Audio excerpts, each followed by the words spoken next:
guess we can't end without talking about Kerr Kriisa, because holy hell, those were some freaking fireworks over the 4th of July. Anything you'd like to add about the Kerr Kriisa debacle that has now taken a very good point guard out of the mix for the Cats with La Familia and TBT? Well, first of all, shout out to you for breaking that story. Like, it was funny seeing it on like ESPN's page and everything of like, hey, it's like I know the guy that broke that whole story essentially, or kind of like sparked it all. So congrats to you for doing that. Thanks. I will say it doesn't sound like it's shocking. Just from some of the stories I've been told while Kerr was here and since he has departed, things that like I was never like wanting to confidently tell other people, because it's just people telling me stories about a guy, and I was like, things can get lost in translation a little bit, and then this comes out, and I'm like, oh, okay, so maybe some of those stories of him scamming people out of money has a little bit of legs to it, because he just got busted by the FBI for doing it for $2.2 million. So now you're getting all these now you tell me type articles. Like I think it was an Arizona fan site had a big thing come out about all the red flags that maybe should have checked in a little bit more on Kerr when he was coming over from Estonia. It does make me curious of how he kind of passed through the whole UK protocol of it all. Like, the background research going into Kerr before bringing him onto campus. Because, that obviously it's turned into this whole thing. It's a whole big distraction now.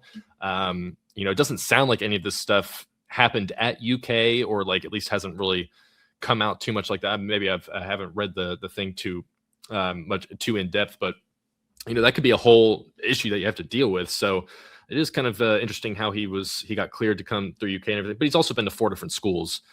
So all these schools cleared him and everything. So I'm sure there was reason to believe that you could kind of push all that stuff to the side. But it's funny that Kerr Kriisa's 2 most lasting memories from the Big Blue Nation will be him breaking his foot trying to play defense against Gonzaga, and then getting arrested by the FBI for using the name Irene to fake sell his organs. Just in an absolutely insane story.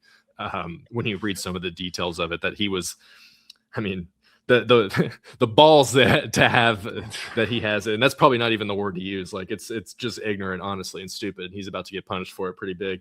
But yeah, it sucks because we were going to see him at TBT, man. He was going to be tossing lobs to Khalil Whitney, and now he's going to be tossing lobs in the jail cell. I don't know what comparison. There are a lot of double entendres that you could be throwing out there for that. Yeah, so he's got a world of pain in jail.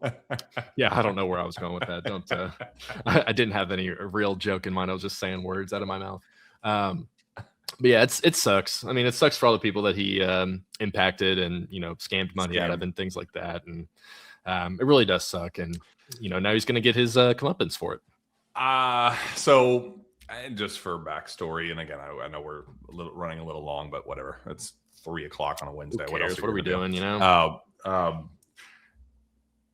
The feedback that I've gotten from people, like, it's hilarious. This dude's a superstar in Estonia. Like, the dude is a legendary figure in Estonia for, I guess, just what he's been able to accomplish in college basketball, the name and brand that he's been able to establish, kind of like this living, breathing meme in college basketball. They just adore him. The whole Luka dynamic of it too. The Luka dynamic. Yeah, he's a legend over there.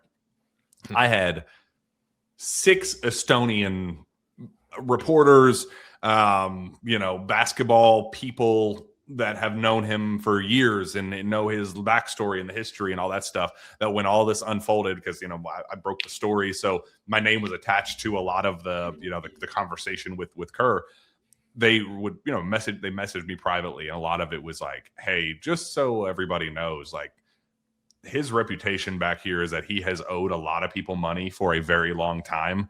And everything that he does in the United States playing college basketball is to repay his old debts in Estonia. That if you have any none of it is genuine about the love of the game, and everything he is doing here is for business. It is his status as a college basketball player, his time at La Familia, the TBT stuff, everything that he does has been business first. I have debts to repay.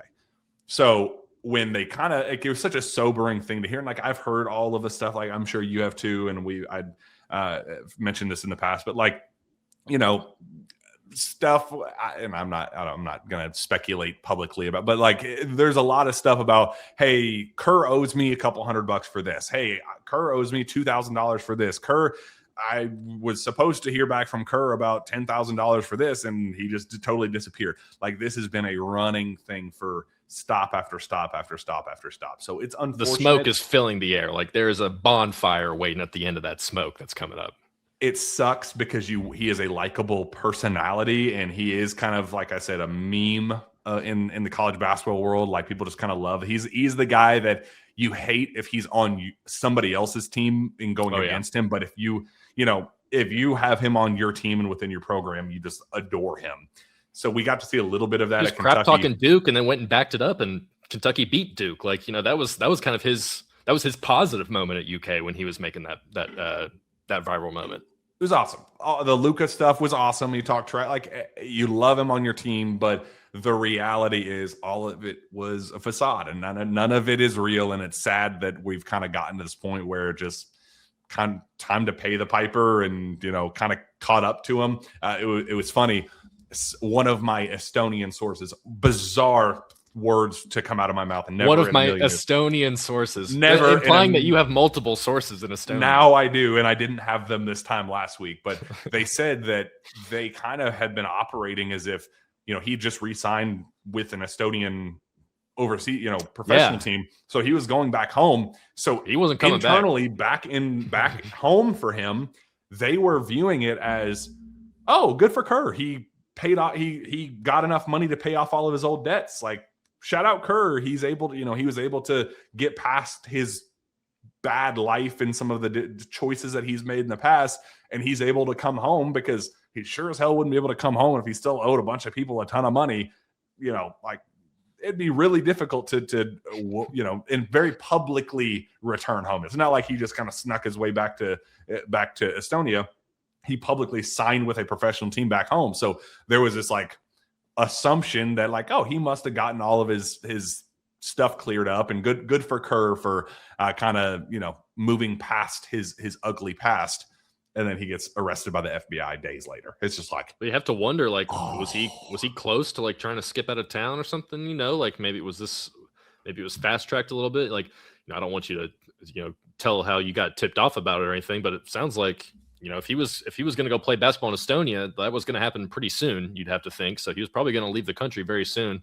And you have to think, if he owes $2.2 million in scammed money to people, he was not going to be coming back anytime soon.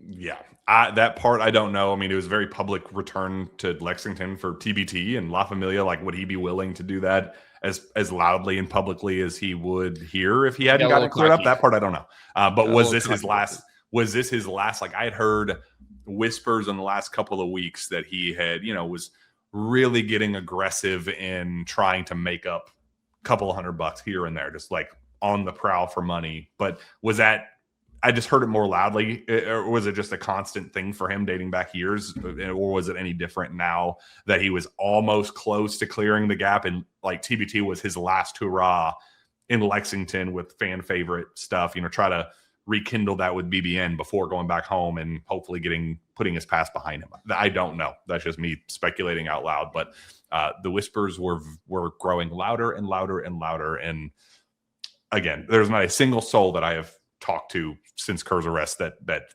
even acted remotely surprised that this was a thing. They were like, "Yep, sounds about right." So sucks that he will not have that moment with BBN. Like, he's just gonna, it's done.